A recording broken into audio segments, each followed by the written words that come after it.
Yeah. You're muted, And no Ken. sound on. Yeah, he's muted. I don't see Tim Can yet. you not, do you not have sound? Is that what it is?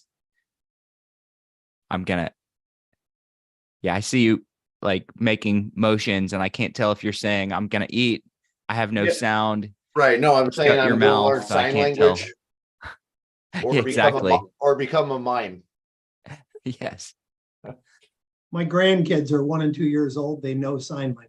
That's one of the first things, more, enough, Feed. Yeah, exactly. Before they can speak, they know a few main signals. It's kind of cool. Hey, Generation. the earliest signs of intelligence and communication. Yep.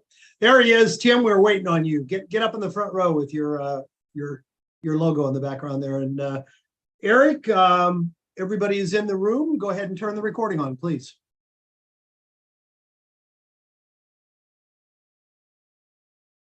Welcome to our extraordinary agents and investors from across the country. Today is Thursday, September 21st, 2023, and this is All the Leads Mastermind podcast number 447.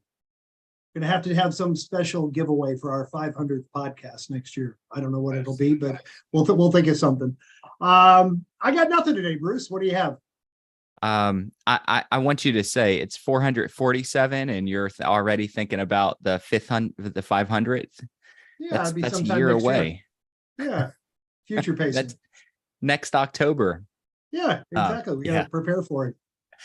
So, I don't have a lot. Let me kind of get us kicked off by letting those of you that are new to the program know that we're here to answer your probate questions. We're here to take success stories and wins. So if you've never been here before and you're on Zoom, you want to ask a question, no matter how advanced, how basic, you can go down to the bottom of the screen and click the little reactions button and raise your hand. Make sure that you don't click the clapping hands. I tend to do that sometimes. That goes away. We think that you're applauding us. So click that bar that says raise hand.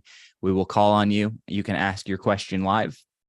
If you're shy, or you are in Facebook Live or YouTube Live watching the stream, you can chat your questions in. We'll be monitoring those and they'll come over to the coaches to help answer those questions. But we are here for you guys. This call is hosted by All the Leads. So if you don't know who All the Leads is, All the Leads provides probate leads, pre-probate leads, divorce leads, a list management system, CRM, that you can use, marketing resources like letters, websites, pretty much anything around that life transition niche that you may need, from the basic things like just getting your leads all the way to the advanced stuff of putting your marketing on autopilot. So that's what All the Leads does. My name is Bruce. If you don't know me, a lot of people do know me, but I run Probate Mastery. And that's a certification and education program for those that are trying to advance their self in the life transition, specifically the probate niche. And I already see a couple of hands up. Is it Rocky? I have no idea. Forgive me for totally messing your name up. Go ahead and unmute yourself. No, you're good. Actually, you're one of the very first one that actually gets it right in the first try. So that's pretty good. Really? Yes. Yeah, that's awesome. So thank you for hosting this, guys. And my name is Rocky Zidane. I'm based in Atlanta market. I specialize in buying a lot of probate leads, but I just not quite sure. Can I ask a question related to probate or just related to all the leads? Probate. Okay. So I've purchased probate leads like all the time. Like we lock up about like 4 or 5 contracts a month, and sometimes takes a month, 2, 3, 4, depends on the county here in Georgia to close the deal, right?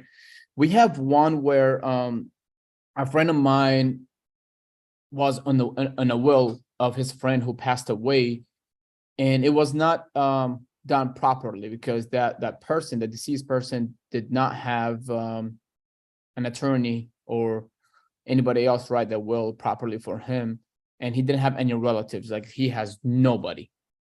And that being said, he in the will he specified. Let's use James as an example. So James is in the will, right? But the deceased person said, "Hey James, take care of my house and my flowers because I love them like my children."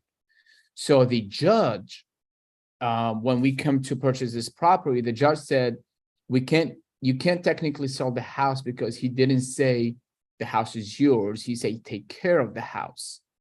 Now, fast forward, doing some digging, the only thing that we were advised to do, and advice only, of course, is to just hang on for at least 6 months and then appeal or like appear in front of the judge and say, hey, this house has caused damage to us financially more than anything else. So it's kind of like a hardship situation. We want to sell. We don't want to be a part of this anymore. What are your thoughts on that one? Tim, I see your mouth moving. I'm not sure if you're talking to the room or if you're talking to someone else. I'm curious if you have something.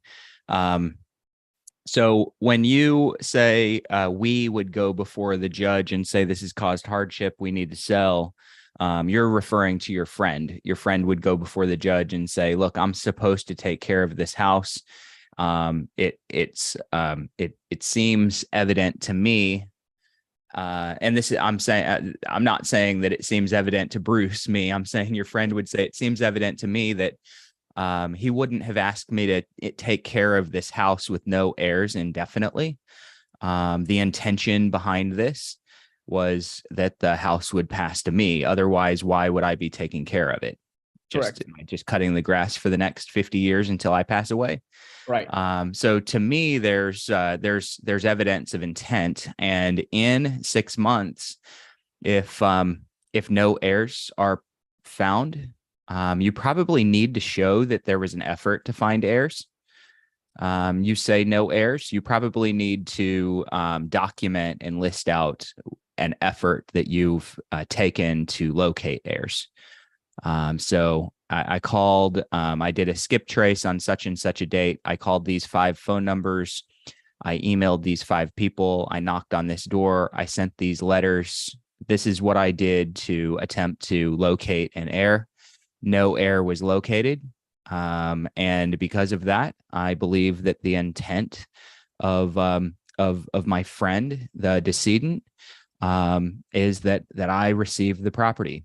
So I would certainly do that and wait 6 months, but I would also be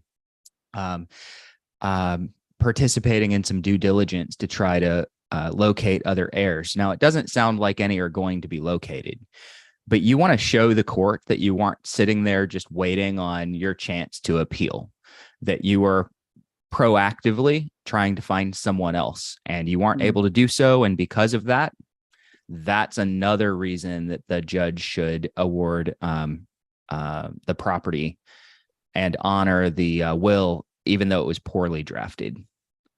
Lovely. No, that's actually really good. Because that rather than you, like you said, wait in the sideline, just wait for the right opportunity for us, show the judge that we actually did some digging. No, that's actually really good. That's really all I have because I'm very familiar with the probate deals, but this was very new to me. So I truly appreciate the advice. Yep. Coaches, Rocky, anybody else have anything? Rocky, you said you had some questions about all the leads specifically also? No, I'm already working with you guys. That's okay. Leads. Okay, great. I just didn't know how we format the questions here. So I appreciate it. Perfect. I have actually a question. I mean, is there a limit to how long the court can take to transfer the property to somebody? Because I've had a couple of cases like that too, and it just seems like it's never going to get solved and it's going to sit in, in the court's hands forever, and they're never going to make a decision as how it feels. So I'm wondering if there is a limit to when the court has to assign an executor or an ownership to the property if they can't find heirs. Is there a mortgage? That's another follow-up question. Is there a mortgage? Let me let you unmute yourself again. There you go. Yeah, it's all free and clear. And we offered a few solutions to kind of like have the judge on our sides in this scenario, but Mhm. it's really using the take care of my house as a reason why we can't sell, because he didn't say like this house is yours pretty much. Probate Right, is opened or it's applied for and not opened. It's applied for. That's how we kind of got to inform the judge Okay. for a second, yeah. But So the the issue, attorney- Go ahead. the reason that 6 months might be too long to try this. Now, I would certainly do a blast for a month or two trying to locate some heirs. And please document that as detailed as you can. You don't want to say, hey, I called a couple of numbers 3 times, and you need dates and times. You need dates and times and addresses and names that you sent letters to. Okay.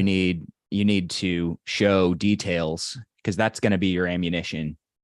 And I probably wouldn't wait 6 months, because property taxes need to be paid. The grass needs to be cut. This asset is going to start reducing in value, and eventually somebody is going to foreclose, and it's probably going to be the county. So you're probably going to be dealing with the county, and the judge is a state or a county official who, to me, it would be unfair dealings if the judge just forced you to wait until there was a foreclosure and then the county took the property over. Right. They can do that if you don't get kind of proactive. Correct. So I would be proactive, and I probably wouldn't wait 6 months to get back in front of them if I could help it. Hey, Sweet. Rocky, is the house in pretty good shape? Is it habitable the way it is? Yeah, it's moving ready. Yeah, because I just wonder, Bruce, what's your opinion of, I mean, rent it. Don't say Go like the squatting. rent. Would it be Don't say squatting? squatting. Well, he told me to take care of it, so I put a tenant in there so that we could afford to pay the taxes and the. Technically, and the yes, you maintenance. can't put a tenant in it, but in this scenario, it would be the friend who's taking care of the house. It wouldn't be me. I mean, that's what I advised him. I was like, hey, if you want to put a tenant, go for it. But then that will not support his argument that he's been facing hardship because of this property, because he doesn't want to keep it. Gotcha. Gotcha. You may have answered this question earlier and I missed it, but is anybody got a mechanic's lien or a contractor's lien against the house or anything? Negative, sir. So nobody owes any money at all? Because Negative. answer to part of this question always in regard to the judge and the rest of this is is there anything that's lit a fuse that it's just like Bruce said, you could wait until county forecloses for taxes or somebody else does. Something's got to be lighting a fuse to get it done. In general, there is a responsibility of the court to clear the docket. That's one thing that the city looks at, and the judges are usually measured on effectiveness. If something is just hanging around forever, they want to get it closed. So Right. if you're bringing them a fait accompli and you've got a way to get it done, as long as you document it well, Bruce has given you all the right answers. Document everything you've done. You've tried to get everything done you can. Your Honor, let's get this over with. Mm-hmm. Copy that. Yep. Thank you all. And Rocky, it's a good example of the importance of using an attorney when you draft your will. That's Absolutely. Attorney told me a long time ago, he's actually my best friend. I've known him for many years, but he said, if you're going to do something yourself, make sure that everybody's intentions are clearly stated and there's nothing ambiguous. And, boy, you got a very general statement there. Take care of the Right. flowers. What does No, that mean? I strongly agree with that. It's like, I mean, I can paint my house myself, but I'm just going to hire the expert to do it because they do it right and they do it fast and they do it correctly. And that's why, I mean, a lot of people worry about that $900 to $1,500 upfront fees for an attorney to do it, not knowing that they're going to cost their family $5,000-$10,000 at the end if anything happens, God forbid. So yeah, I see what you're coming from. Yeah. Exactly. Perfect. All right, thank you all. All right. Thank you. Appreciate the question. That's a doozy and a good question to start off. Anybody else that's ever dealt with that, that has successfully dealt with a situation like that, raise your hand. We'd like to hear from you guys. For now, I'm going to go to Dwayne. Dwayne, go ahead and unmute yourself. How are you, my friend? Thanks. Thanks. You appreciate it. A comment and a couple of questions. Yesterday in the mastery session, Bruce, somewhere in your presentation, you mentioned someone named Aaron Wittenstein or Wittenstein, who's number 445. Recommended. I went ahead and listened to that recording last evening. And what a wonderful presentation that Aaron, and that whole thing was. Anybody within the sound of my voice, if you're not sure or haven't listened, go look it up. It brings balance, at least to someone like myself, who's always looking for ways to say which needs to be said and so forth. So anyhow, the other thing is that last evening I was speaking with a former client / friend of mine from many years ago, and he had called to give me a name of someone who may need some real estate help. And we were talking, and he told me about a scenario that he has with his mother's home down in the Tampa area, Florida, and was telling me what he faced. It was actually one of those scenarios where someone had gotten hold of her deed and fraudulently made some changes to make it look like he had owned the house and the property. And the person was caught, and they've gone to jail. But said all that to say this: the house is down there, needs some help doing some things with it. He needs some questions answered. I'd asked him, a few questions about it. And I said, you really ought to have a realtor involved, investor, realtor, or something like that. So I think I've heard it mentioned on this session before that you all assist in referrals and so forth. You have maybe some contacts, people in a certain area. Yeah. Tim, Uh, Jim, do you guys have have some direction for that? What Yeah. area is it in, Dwayne? Where's it at? Tampa. Oh, yeah. Yeah, I can connect you with one of our subscribers in Tampa. Should I just call in or? Yeah. Well, you know what? I'll reach out to you after the call. Oh, okay. Yeah, that's fine. Okay. And for anybody, I'm gonna jump in for a second. Anybody that's looking to do that, anytime you're looking for that, simply, drop an email to support, and we'll be happy to hook you up with somebody on the other end for getting that done. Anytime you're looking for an referral, recommendation, anything, just send it to support, and we'll be glad to do that. And appreciate the opportunity. So does the other end. It's always great when our subscribers are sharing, good fortune with other people or great opportunities like that. So support's here to help you. Yeah. Dwayne, and I am in the Tampa area. Is it in Hillsborough County, or is it in one of the other counties? I have it written down in another room. So I'll deal with it, after the thing here. So, Okay. Cool. If you want, you can get a hold of me, but I'll call in, or I'll wait for Jim's call as well. I'll give him your info also. Sure. Yeah. I'll be glad to. No, I just figured this is the best, at least for my contact, rather than me trying to start from a cold call and another agent, even if it's in the same company. So, Mhm. okay, I'll wait for that, Jim. Get some people Okay.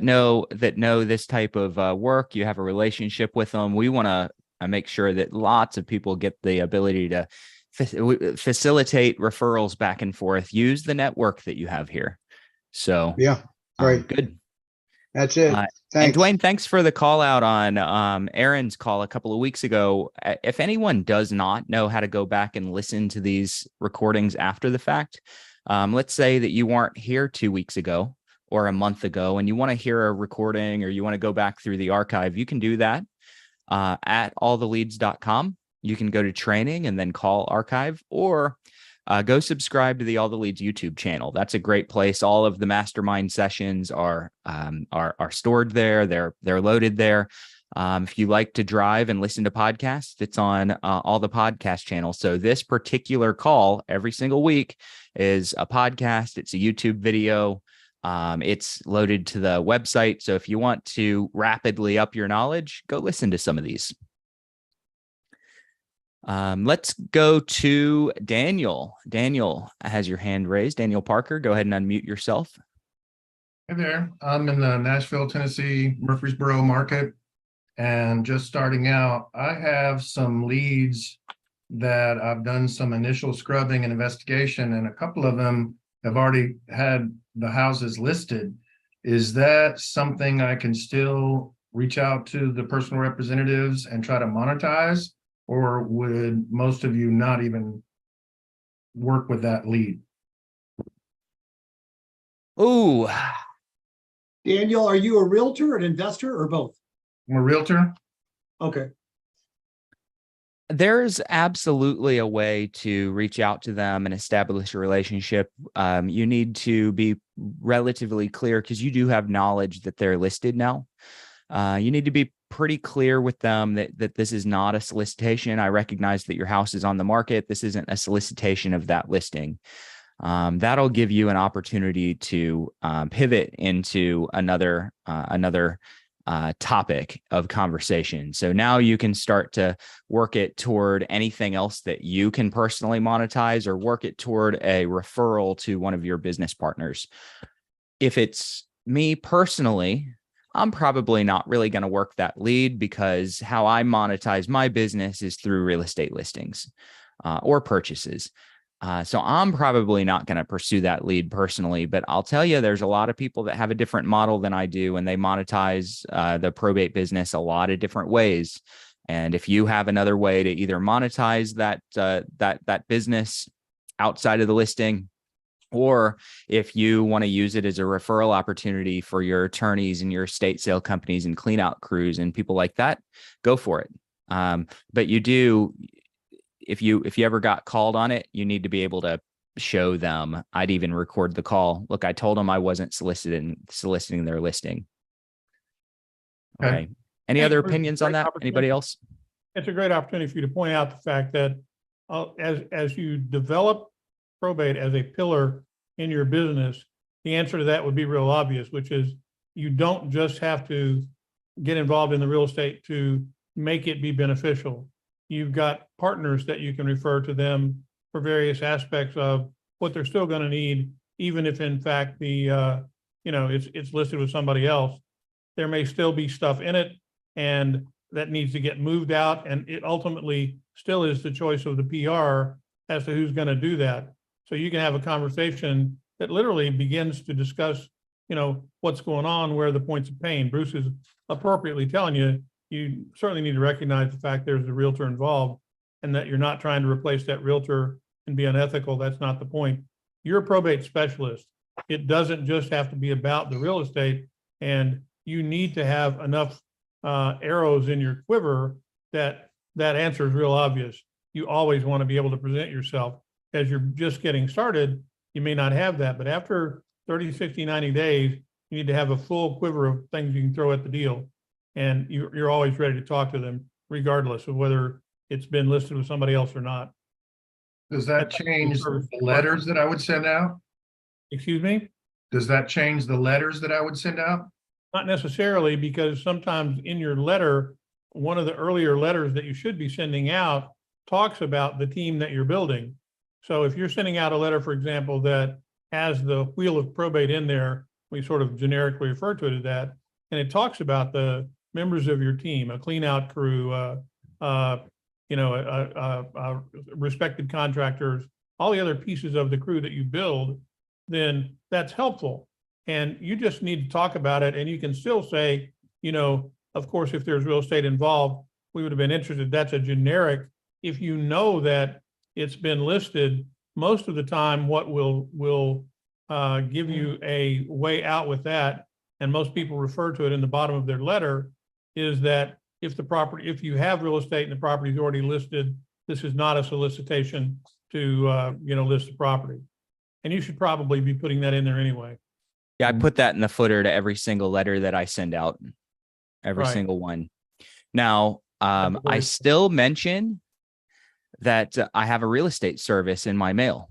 I am still mentioning that I have a real estate service. I'm focused more on the concierge type, and I still hit real estate service, because I can show that I didn't single out that person. I can show that because I'm sending mail to all my other leads as well. Then I get myself covered with that little disclaimer at the bottom in the footer. This is if you're listed, this isn't a solicitation. You never know. They might not like their agent. They might fire the agent. Their listing might expire. So you still want that real estate plug in the letter in case they don't go anywhere with the listing. And they might come back to you in 3-6 months. But make it more about the concierge service, especially when you know it's listed. One other point just about that is that it is not uncommon in probate for the listing agreement to be a shorter duration than a normal one. And the reason why is that oftentimes the person that's doing it is maybe the friend of the family. And it's like, well, okay, listen, I hear you. I'll let you do it for 30 days, but I may have another, they're trying to be nice, but not lock themselves down. So they may have a real short-term listing agreement with the person that put it in there. So by the time they get your letter, they may be ready to, get rid of Uncle Fred and move on to a more professional approach. So again, like Bruce said, make sure it's in there, but you never know what you're going to run into. All right, thank you. So guys, even as a coach, I still have a lot of questions from you guys. So what's the, and I encourage everybody to ask your questions, because again, nobody knows everything, but other than the real estate, because again, I'm of the mind of Bruce, I would move on immediately. I'd be like, okay, well, I was, 1 day short, but I know the next lead that is going to answer, I'm going to be right there on time, and I'm going to get that deal, and I'm going to make money. But other than monetizing the real estate, what other ways would you monetize the deal through a third party? Because most of the people that I refer, I'm not getting paid. I'm not getting a kickback. And maybe I should start asking for that. But what would be the best ways to monetize? Yeah. Couple like that. Yeah. Couple of ways. Number one is you could use that as a referral source, and then you could potentially go to your referral partners, your team members, and you could ask them to contribute to kick in as partners on marketing. Just imagine you're doing 10 mailers, and maybe you have someone on staff that does cold calling, and maybe you're doing websites and Facebook advertising, and you're doing all these things, and that stuff costs money.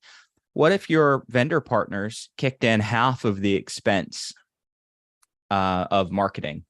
Now all of a sudden your marketing dollars go a lot further. So if you're using that as an opportunity to refer, even knowing you're not going to get the listing or the purchase opportunity, and you're giving referrals around, your partners, when you ask if they'll contribute to marketing, they have a high likelihood of saying yes. I've also bought cars, golf clubs, all kinds of things out of an estate.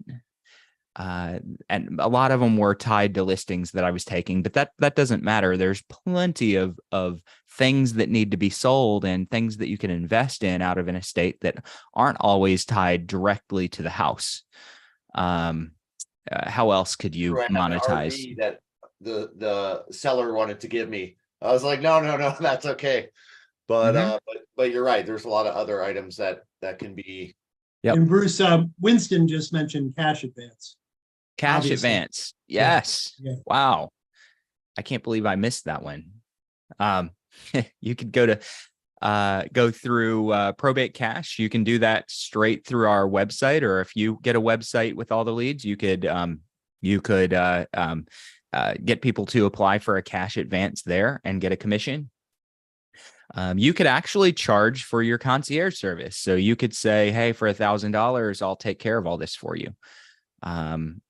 Do I do all these things? No, I know people that do, though, and they have successful business models around it. So, all right. Matt Harris had his hand up. Matt, did you push your hand down? No, Matt's hand is up. It's blending into the picture over his shoulder. Oh, okay. But Matt, before I call on you, I want to answer Cindy's question that came in through chat. Cindy's in Florida, and she's asking if the attorney that's filing probate, if they can get paid out of the value of the estate, or if they always need to charge an upfront fee to file probate and administer, kind of handle the probate process. Many of them do charge upfront. I'd say that the most common model that I see is a charge up front and a charge at the end when the estate is closed. That's kind of the most common model I see. Some charge all up front. Some don't take anything until the estate's all the way closed, and they take a percentage of the estate value. So they can take a fee out of the estate when it's settled. They don't need to be paid up front. It's just kind of up to them and their model. Hopefully hopefully that helps. All right. Now we can go to Matt. Matt, go ahead and unmute yourself. Thank you very much, Bruce. This is actually, I think, my third time with y'all on this. I'm a licensed realtor in Myrtle Beach, South Carolina. And anyway, yeah, I was, I think a couple weeks ago when you had Aaron on, that was a terrific, to go back to that, that was a terrific live chat. Enjoyed his insights. But my question, I'm getting ready to get my first lead dump, if you will, here come October 1, and kind of just in preparation. I'm rather new to this. So as I get ready to jump into those leads that'll be coming my way, I want to just ask the question as I prepare for it, what's your recommendations for, here in the next 10 days in preparation for getting started? What would you recommend? And as it pertains, I typically like making phone calls.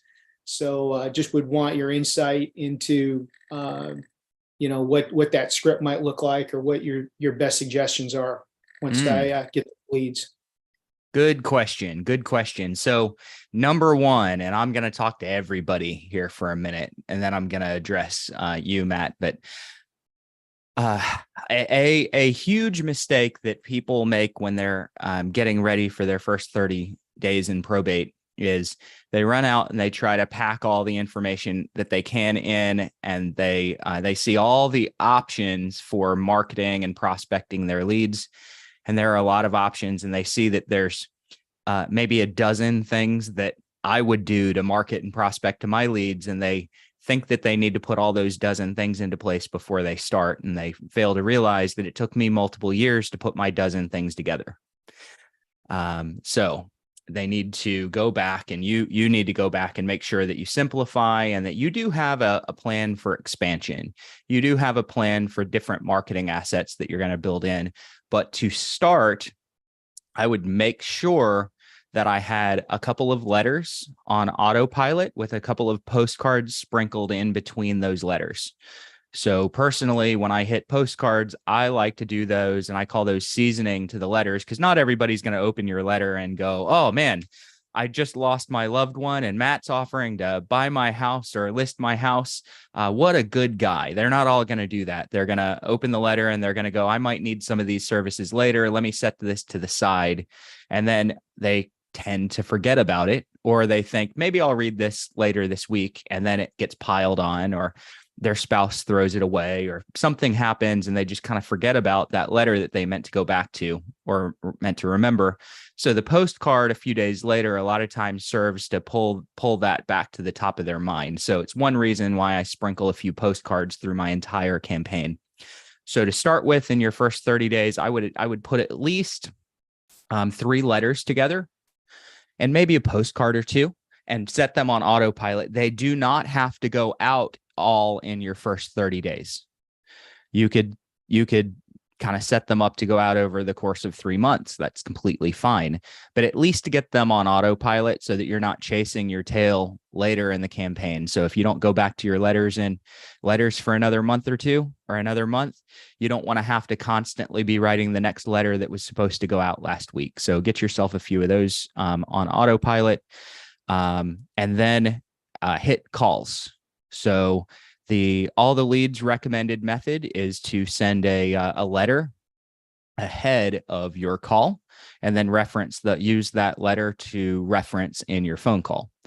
I think that there's plenty of techniques that you can use to call without a letter, or call before a letter.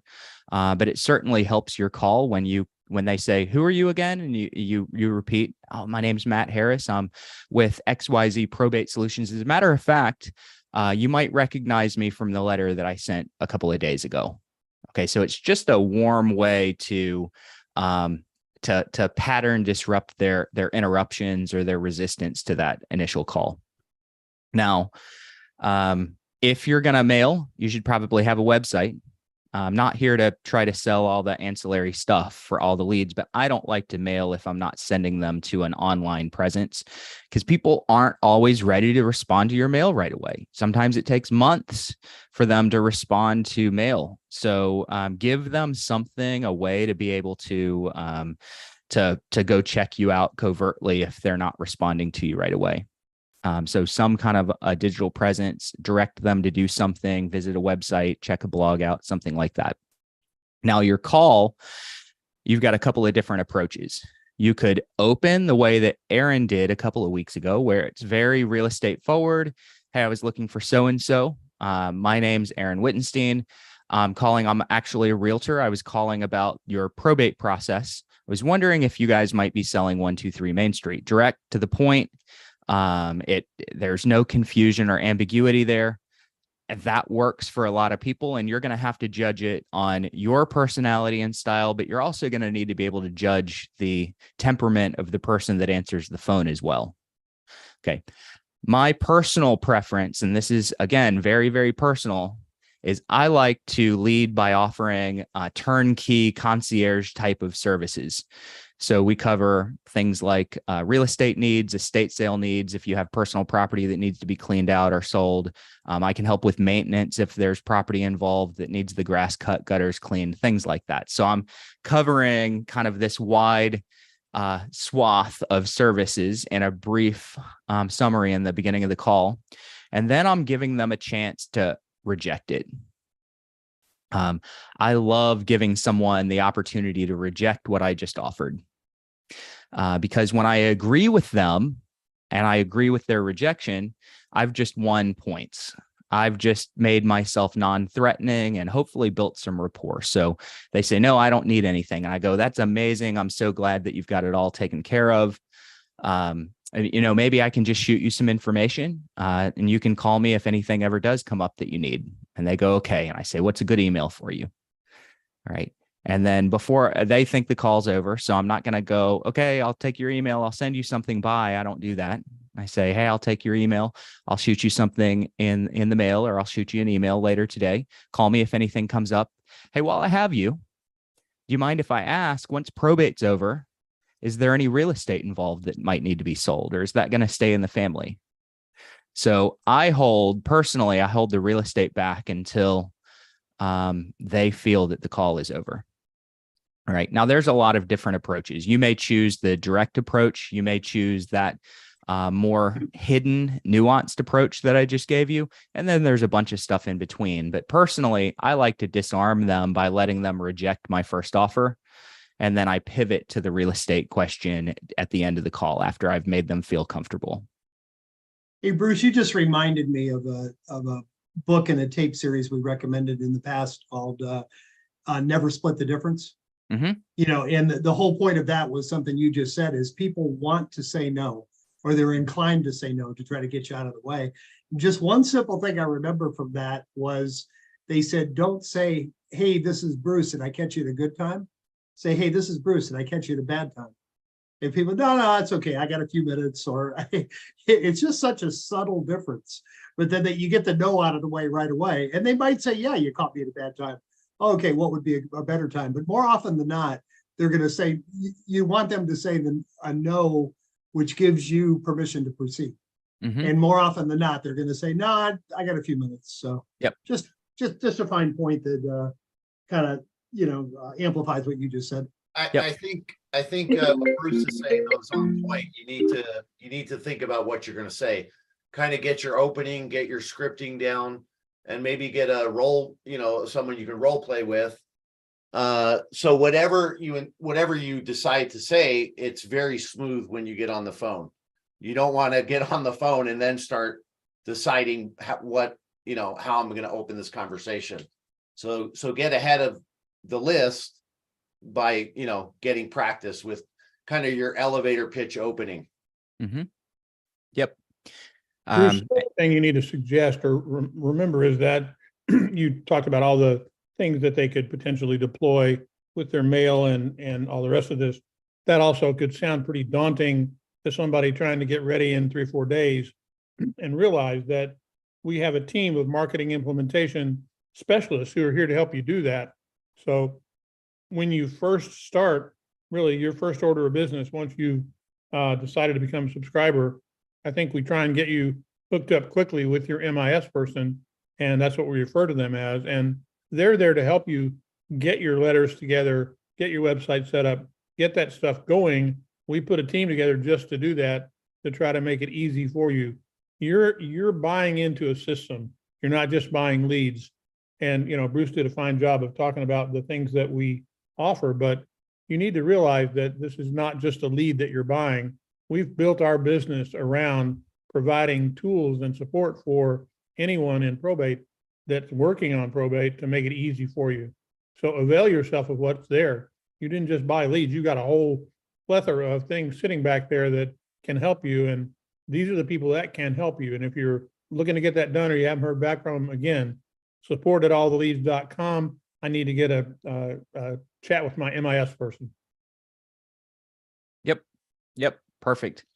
Now you want to add other things in, you want to really expand in the future, expand, look at everything as an asset, and go build out more marketing tools, build out video series, blogs, start your attorney relationships. All these things are really important, but nobody should feel like they have to go tackle all those things at once. So remember, you've got time. You want to get your basic opening and elevator pitch, as Ken referred to it. You want to get that down. And very importantly, a lot of times I'll tell people to start with their opening and their elevator pitch. That's not kind of the only thing that you want to start with. You want to list off a handful of your controlling questions, So one of the questions that I used to hear, and I still hear a lot of people say after their elevator pitch is there anything I could do for you? Okay. And there's about 899 different responses that your prospect could give you if that's your question. So it's not very controlling. I prefer to have some kind of pre-planned questions that give me a leg up. So I always know how to handle the polar opposite responses here. So an example would be, do you have everything handled, or is there anything that you need help with? And if they say I need help, I know how to handle that. If they say we have it all handled, I know how to handle that. At least now I'm not getting our attorneys doing it. I'm not getting, I got to talk to my family. They're going to answer inside of the frame that I gave them with my question, and it lets me control the call. So list out a handful of questions that you have that give you control of the direction of the conversation. There's nothing worse than losing control because they start talking and objecting and giving you answers that you just weren't prepared for. All right. Cool. Yeah, Matt, I would say schedule a coaching call, because all the other marketing, I mean, it's fantastic. I mean, I send my letters, of course, I have the website, but other than that, I just love being on the phone. I mean, so schedule a coaching call and let's talk about strategy. Again, everybody has their own opening. I'm very actually indirect. I want to establish rapport before I even give my offer, because I feel strongly if I can establish rapport, then they're going to be much more open to talking to me about my offer. They see me as a more of a human being. So the first thing I ask is, like, once I get the call open, is, how are you doing with the loss? And if they will open up to me about that and I can relate with them, then when I do pivot to my offer, it's received so much more openly. Good. It's great. Good. It's great stuff, gentlemen. I appreciate it. Thanks, Appreciate all the Matt. feedback. You're going to kill it, man. All right. Steve Carney, how are you?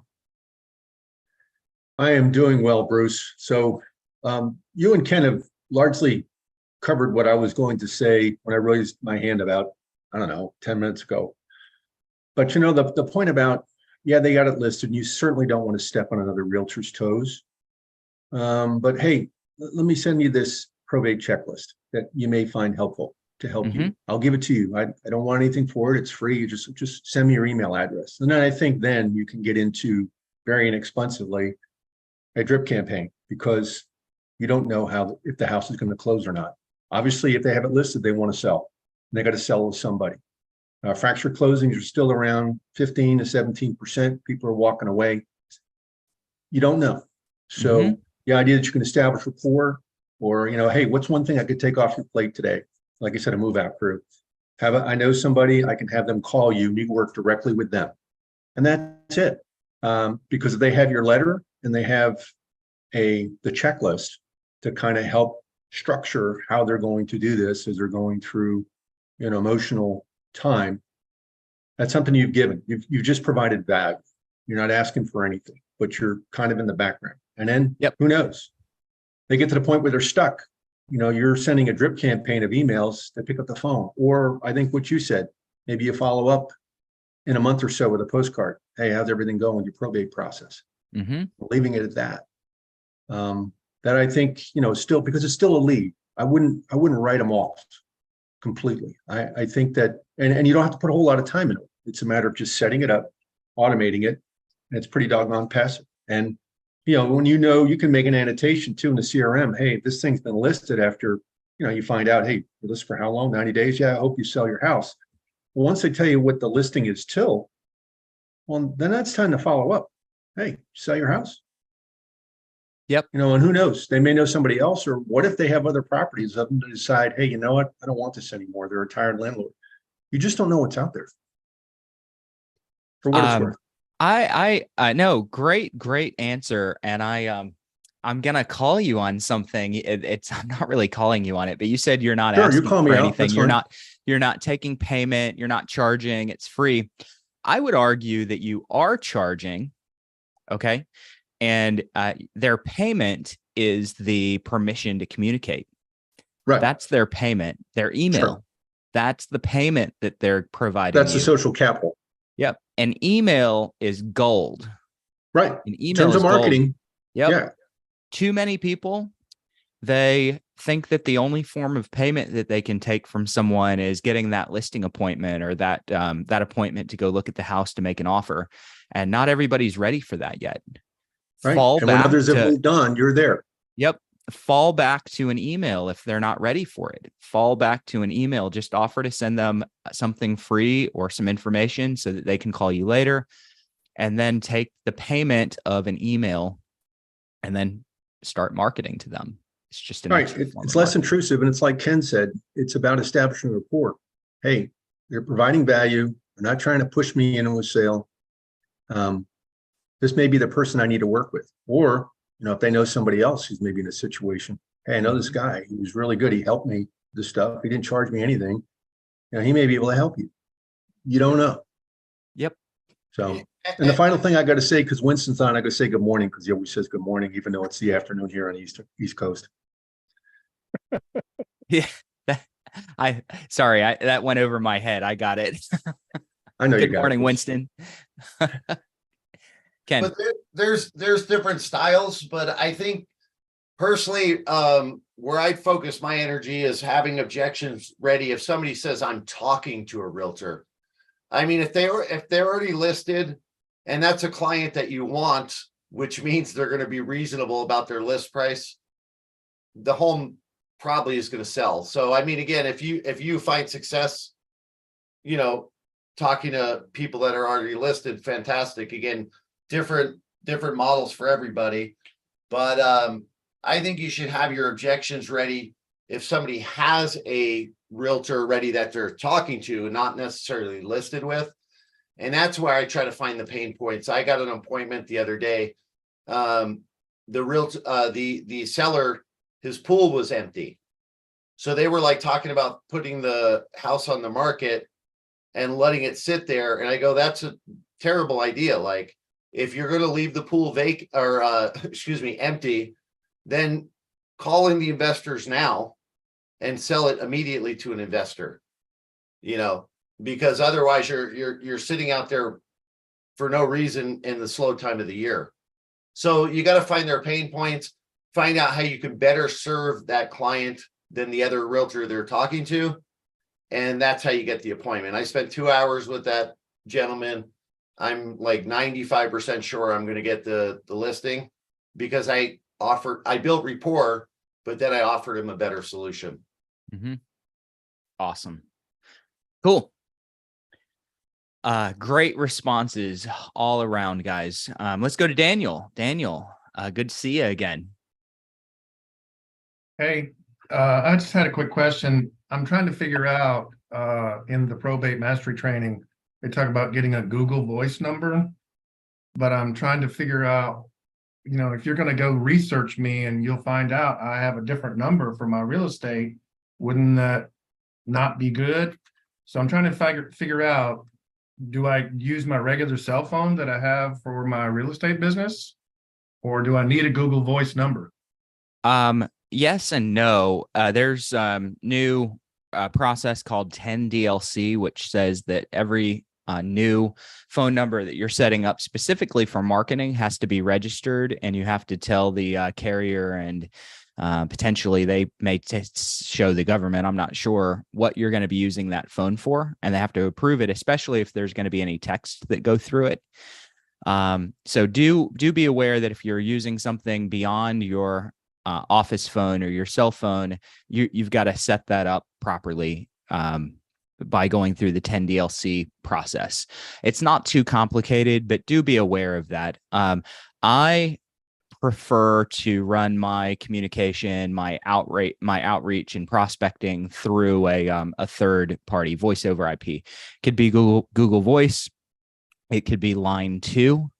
I personally prefer AirCall. AirCall is an extension that plugs into your CRM. So it could plug right into Google Chrome. And when you open all the leads up, your phone numbers become clickable. So I like AirCall. Dial Pad, Just Call. There's lots of different phone systems that you could use. I would use one of those, and here's the reason why. If you're going to make more than 40 calls a day, and technically the number's 50, I don't want to get close to 50. If you're going to make more than 40 outbound dials a day, even if it's to friends, the carriers are going to see your high volume of outbound calls, and they're going to say to themselves, this is a lot of calls. This guy must be a spammer. You don't have to be reported. Nothing bad has to happen. They just see a high outbound volume of calls that happen pretty consistently on a day-to-day basis, and they will flag you as spam. And if you do that through your cell phone, it's unrecoverable. I mean, I guess technically there's some things you could do to get that, to recover from that, but it's hard. You want that happening on a voice over IP number or another number somehow. Okay. So if you're going to prospect 5 people a day, use your cell phone. If you're going to prospect 40, go get a voice over IP number. Google Voice is not my favorite. It is free, by the way, so maybe it's going to be your favorite. But it's not my favorite, mainly because when someone calls back in, it usually says, this is Google Voice, please state your name, and I'll lose people there. So I just get more customization when I've paid for a phone line. Only thing I want to add is don't sign a long-term contract, whatever you do. And I'm telling you that because in some reasonable period of time coming up, you're going to get the opportunity to potentially get a voice over IP system fully integrated with the things that we're offering. And I would have to be stuck in a long-term contract. So it might cost you a couple of bucks extra a month for whatever you get, but take the monthly payment option rather than the annual to save a few bucks, because we're looking real hard at doing that and providing it for you and giving you some dial capabilities and things like that to interface directly with your leads and make it even easier on you. One of the best systems that's out there that's really good, especially it's not a power dialer, but a really good, well reputable system is Ring Central. People have used it. I made the mistake with them of setting up 15 phone numbers in Ring Central at $45 a piece. And without knowing it, I got into a 3-year contract. So definitely be careful with some. And it was a good system. So I'm not bad mouthing the system, but you got to be careful. You got to make sure you're not getting locked into something really, really long term. None of the systems that I just named lock you in for that long. So. Okay. And then a follow-up question. I think it was Kent was talking about coaching on how to make the calls. Do you guys have any of the live calls recorded that we can go listen to, or how a first contact call might go? Yeah, there are a lot of older role play calls on YouTube.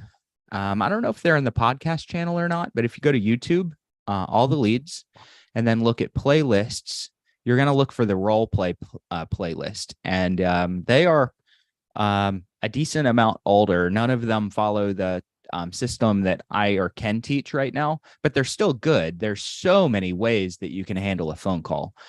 Just because I use one way doesn't mean that that's what is going to work for everyone and that that's what everyone has to use. And the same with Ken.